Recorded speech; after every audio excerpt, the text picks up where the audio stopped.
Welcome to a journey like no other, a journey that began with a whisper of desperation, leading me into the heart of the Amazon jungle, where I lived the scariest and yet most profound experience of my life so far. About 10 years ago, I found myself trapped in a relentless battle against an illness that modern science couldn't conquer. As my hopes waned and my body weakened, I embarked on a quest to find a remedy in the heart of the Amazonian forest, where I encounter a mystical healing plant known as Ayahuasca, the vine of the soul.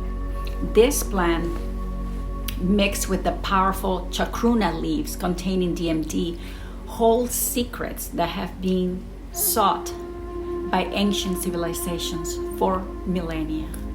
Now, I must confess that the idea of embarking on a psychedelic journey was far from my comfort zone. Through the use of these healing plants, you drink a brew that can unlock the gateway to the spirit realm, experiencing unique and ever-changing visions and insights. However, the brew has a tart taste and sandy texture, which causes vomiting and in some cases diarrhea. Strangely enough, this is an integral part of the process, serving as the initial step in the plant's cleansing of negative energies. People travel from all over the globe to the jungles in search of her transformative powers, and of course, I was no exception. The plant chooses what you will see and what you need to heal depending on where you are in your emotional state at the time, with effects lasting anywhere from 4 to 8 hours depending on the dosage. For my first experience, I chose to work with a reputable company called Blue Morpho. While ayahuasca ceremonies are now offered all over North America, I felt that for me it was important to go to the jungle where the plant grows. So if this is an adventure that you are contemplating, I wholeheartedly encourage you to travel to Peru and immerse yourself with the local culture. I also chose Blue Morpho because they had a generator for electricity for most of the day. They also offer me my own shower and my own toilet, which it may sound weird to you for me to be telling you this, but in that part of the world, when you go do ayahuasca, it's unheard of. You do your shower in the river, you do your daily business al fresco, if you catch my drift. And another thing is, when I went, there was no internet. There was no connectivity at all in that area of the jungle. So you are completely disconnected from the world that you know. My decision to attend raised concerns with my family, who were worried about the perceived risks and media reports of tourists dying after drinking ayahuasca, which are valid and underscores the need for due diligence. So if this is an adventure that resonates with you, do your research, and whatever you do, pick a reputable place, and they will inform you of the many requirements and health checklists that you must meet in order to partake in the experience. I had to submit a medical report. I had to send a list of all my vitamins, any medications I was on, to make sure there's no incompatibilities with the plant. If the place that you are looking at does not tell you any of this, that's your cue to run. But back to the story. 2 weeks prior to my trip, I had to follow a 2-week diet that excluded meat, like red meat, pork, no sugars, no salts, no alcohol, no recreational drugs, nothing fried. And I almost forgot, no sex 2 weeks prior and 2 weeks after, because it's part of the purification process. My journey took me from Toronto to Lima, and from Lima to Iquitos, where I was transported to a vastly different world. Iquitos was crowded, economically challenged town that relies heavily on the ayahuasca industry. The streets were steaming with motocarros or tuk-tuks, which is their main mode of transportation. The next day, I was transported by bus to the boats to enter the Amazonian River to heal my soul in the dark waters, and the lush forests on both sides were breathtaking. It took about 2 hours when the boat began to slow down as it approached the sizable jungle lodge, where I was greeted by the entire staff, the shamans, the assistant shamans, and all the other workers that I must say dedicated themselves to making sure that I had a memorable experience. During my retreat, 2 prominent shamans guided my group, Malcolm Rositer and Master Shaman Don Alberto Torres Davila, a 7th generation curandero, renowned in the Amazons as one of the finest healers. Now, when I was a little girl, I lived in the jungle on the Atlantic coast of Nicaragua for a few years, so I was somehow familiar with jungle life and the million of insects that would accompany me each day. But nothing prepared me for the immune repellent mosquitoes. I shower every day in repellent, and I still came home with over 100 bites. So if you are ever going to go there, I recommend that you buy a repellent with a higher DEET concentration than the ones that you find at your local store. Go to a specialty camping place. You will thank me later. As the night descends upon the lodge, the jungle comes alive. I could hear every creature, every reptilian sound so vivid that I thought they were right in my bedroom. Some of them literally were. Amidst the laughter and the screams, the locals will come to my rescue, removing visiting tarantulas and flying roaches. At night, the only light piercing through the darkness is the moon's perfect reflection on the lodge's pool, and you hear the sound of bats with their flapping wings and the lingering sweet smell of mapacho, the shaman's favorite tobacco. Yeah, it's a different world. At 6 a.m. the following day, we gather to participate in the preparation of our own ayahuasca brew. And I have to tell you, it was the most amazing experience partaking in the cutting and the cleaning and the cooking of the ayahuasca plant. In many parts of the world where the plant doesn't grow, they simply import the brew already made. Something for you to know when you're choosing where you're going to do it.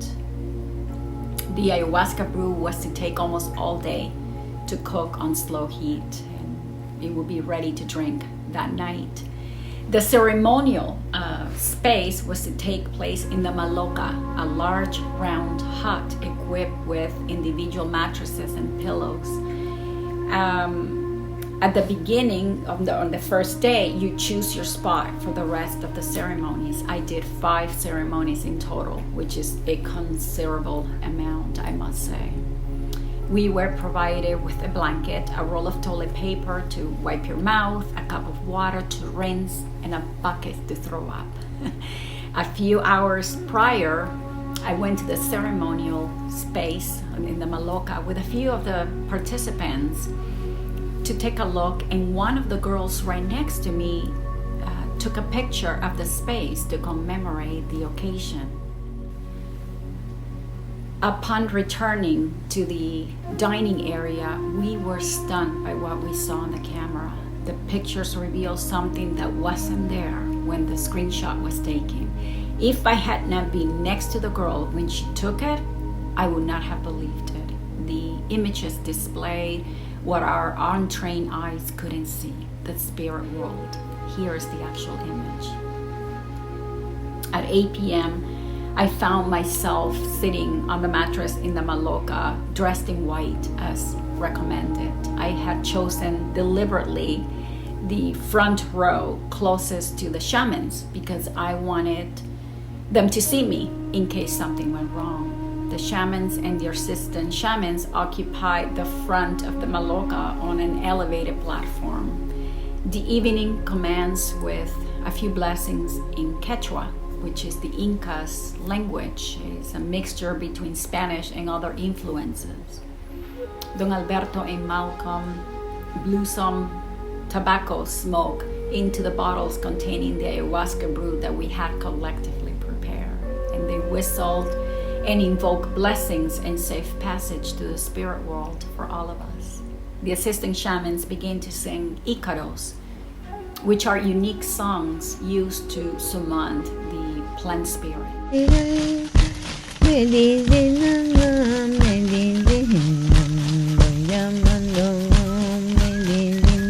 Don Alberto and Malcolm began to pour the brew into each of our cups, offer a prayer, and they told us to collectively drink. We were also told that our energies were going to merge as one, and believe me, you feel it. It's a strange and magical atmosphere envelopes the space. It was evident, palpable, that our energies were intertwined. We drink in unison, and wow, it hits you like a tornado. I don't know how to describe the sandy and muddy taste. Think of the worst medication you have ever taken. Multiply it by 1,000, and maybe you begin to understand. The only way to consume the brew is to gulp it down as quickly as possible before you second guess yourself. As it travels down your throat and settles in your stomach, the immediate and uncontrollable reaction is to throw it out, but you can't. You have to resist, because letting it out means you have to drink again, and that was not going to be an option for me. Lights go off, and complete darkness is the best way to describe the space. Once you lie on your mattress, the only light you see peeking through the windows is the moon and the tips of the lit mapache cigar that the shamans are smoking. Other than that, pure darkness. You can't see anything or anybody, even though the person next to you is only 3 feet away. I put an eye mask, even though I couldn't see anything. I lay down and hope for the best. The effects of ayahuasca can take anywhere from 20 to 40 minutes. However, some people within 10 minutes begin to have grueling sounds from their stomachs, and a vomiting contest began to take place. The more the shaman sang the Icaros, the more intense the purging seemed to get among the participants. It was as if something evil was taking possession of the bodies, and as time passed and the plant's effect took hold, wailing sounds emanated from those around me. It was as if something malevolent were escaping them. Some cried for help, others were sobbing, cursing, some were laughing uncontrollably, and some, like me, remained paralyzed in a fetal position, overcome by fear. The assisting shamans took turns coming to us to blow tobacco smoke on specific parts of our bodies and singing blessings to protect us from malevolent spirits. Surrendering to our fear was the only option. I could hear people crying. I could hear people laughing. I could hear the footsteps of the locals that were there to aid those whose effects were too strong. They would pour cold water into people's heads. Some had to be taken into showers to alleviate the plant's strong grip. I'm sharing all this not to scare you, but to prepare you. I felt nauseous and my stomach started to make sounds. Surprisingly, I didn't vomit. What I did do was yawn uncontrollably. Now, I didn't know this then, but later I learned that purging doesn't just happen by vomit, but by yawning, laughing, crying. Unforeseen to me, ayahuasca was extremely gentle to me. I didn't know what to expect given the many stories I had heard on documentaries on YouTube. At the risk of sounding crazy, I'm going to share with you, to the best of my ability, my journey into the spirit world. I was facing down on my little mattress. I guess I must have dozed off without knowing. Suddenly, I felt a surge of energy go through my body. I could feel my body vibrate, and I've had the sensation of things walking over my arms and legs. Panic set in. Oh shit, I thought rats are walking all over me, because I was in the dark on the floor and I have an intense aversion to them. So just as I am about to scream, I realize, wait, it's ayahuasca. So in that realization that there were no rats walking all over me, but the brew taking effect, I calmed down. I began my deep breathing, and I invited ayahuasca to enter my body and heal me. I will omit some of my visions to keep this video manageable, combining visions from multiple sessions. In one of the visions, I was taking inside the tree trunks of all the plants that we used in our brew, and I felt this immediate connection to them.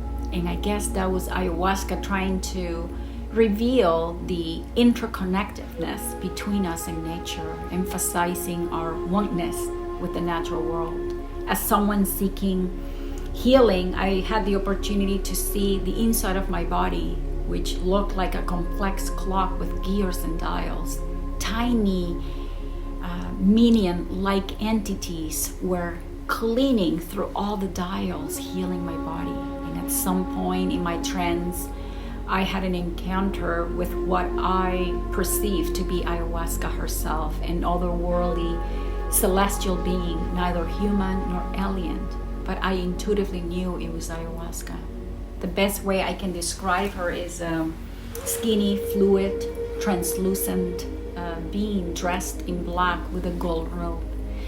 She exuded this maternal presence, radiating love and protection. And although her lips move, no sound emerged, yet I understood everything she was saying, as if we were sharing the same consciousness. I know this may sound bizarre to you if you have not experienced the spirit world, but to me, it was unquestionably real, an encounter with a being of profound significance.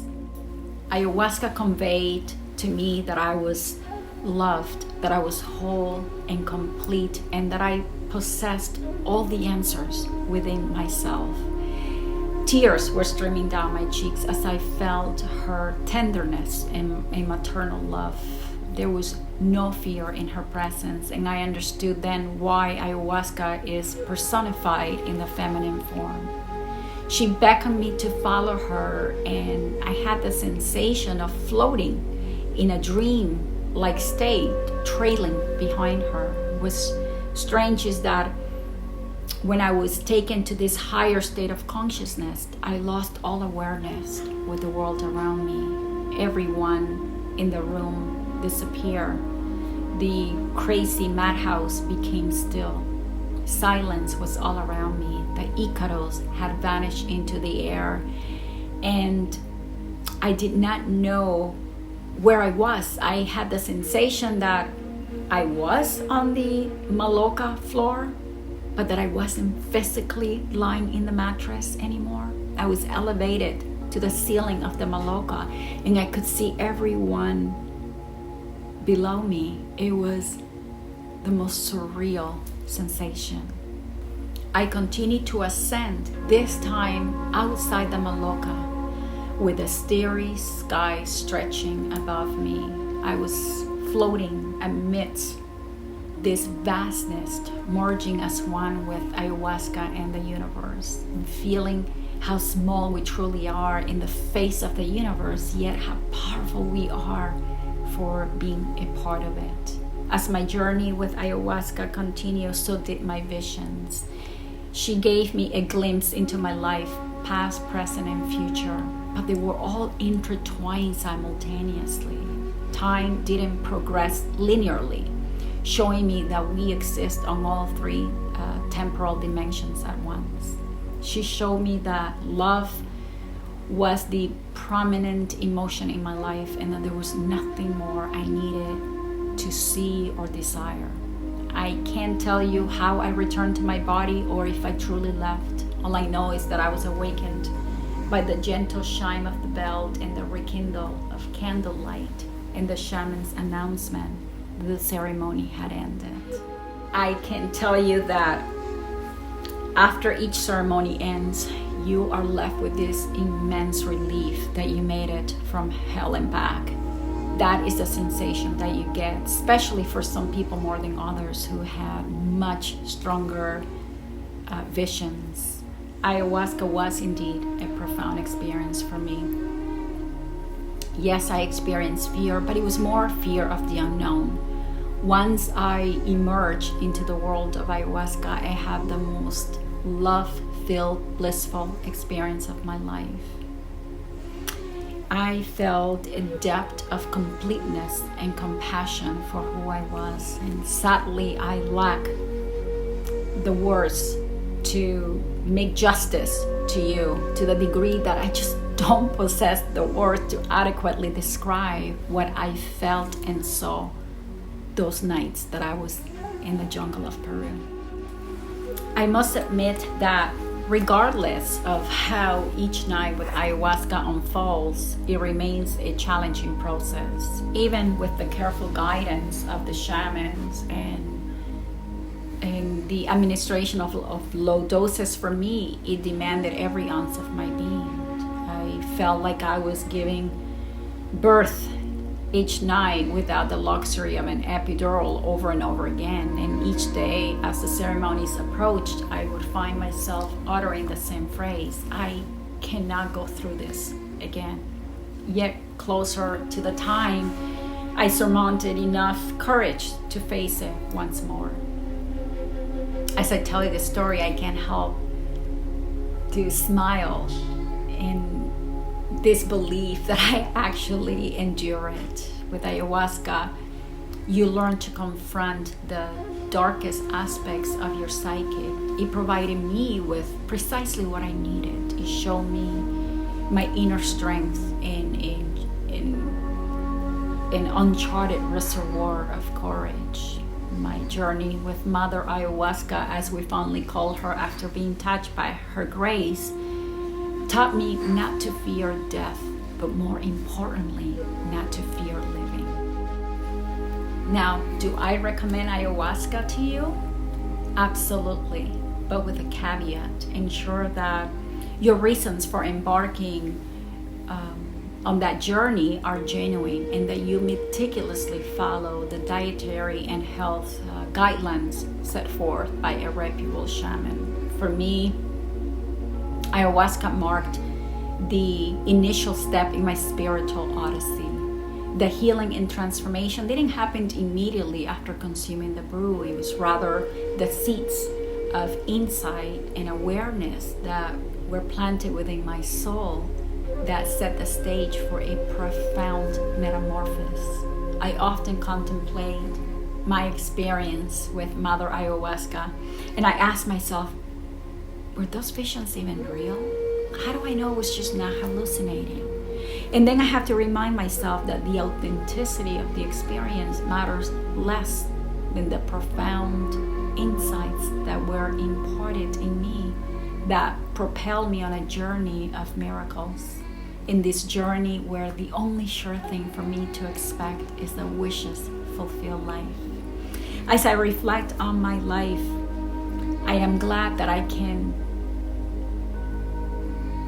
be on my deathbed and not say, oh, I wish I would have done that, but that I can actually say, I can't believe I did that.